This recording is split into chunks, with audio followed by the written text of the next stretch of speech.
Imagine this. It's 50,000 years ago. No restaurants, no dating apps, no flowers you can buy from a gas station at the last minute. Just you, a cave, and someone across the fire who makes your brain do something weird. Your heart beats faster, your palms sweat, you can't stop looking at them. And here's the thing, you have absolutely no idea what's happening to you. No word for love, no songs about it, no one to text at 2 a.m. saying, "Bro, I think I like someone."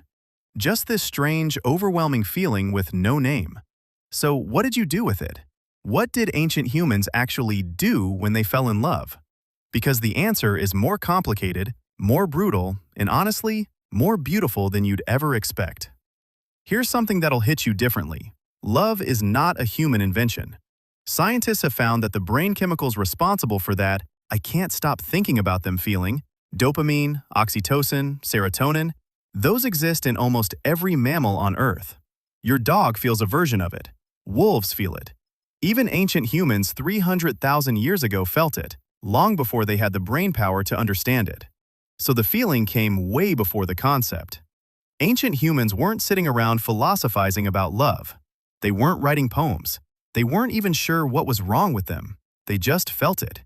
And that feeling drove everything. Who they hunted with, who they shared food with, who they protected with their life. Because here's what most people don't realize. In the ancient world, love wasn't romantic first. It was survival first. So if there were no words for love, no grand gestures, no Valentine's Day cards, how did ancient humans actually express it? Simple. They gave you meat. No, seriously. The best gift an ancient human could give someone they were falling for was food. And not just any food, the best food. The part of the animal they worked hardest for.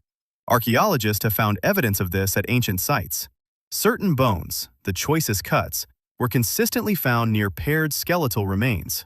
Two people, buried together, sharing the best meal even in death. That was their version of flowers. That was their "I like you." And it wasn't just food.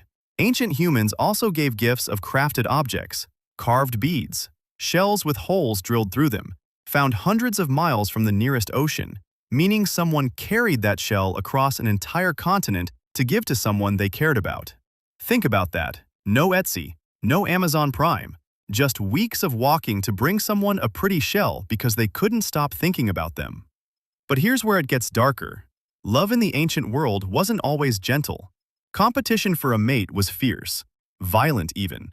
Anthropologists have found ancient skulls with blunt force trauma, injuries consistent with fighting over resources, over territory, over people. If someone else wanted the person you loved, you didn't write a strongly worded note. You fought, sometimes to the death. And the person being fought over? They didn't always get a say. This is the uncomfortable truth about ancient love. It existed inside a world with no rules protecting it, no laws. No social norms beyond whatever your small group of 20 or 30 people had agreed on. Love was real, but it was raw, and it was dangerous. So what happened after the love? Did ancient humans actually stay together? This is where it gets fascinating.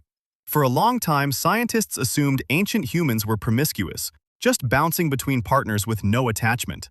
But the evidence tells a completely different story. When researchers analyzed ancient DNA from burial sites across Europe and Asia, they found something remarkable. Pairs buried together showed signs of long-term cohabitation, shared diet, shared lifestyle, shared everything. These weren't random pairings. These were people who chose each other and stayed. And some of those pairs were buried holding each other.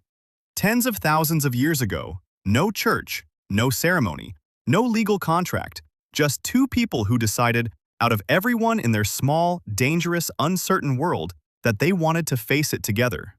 And maybe that's the most human thing of all.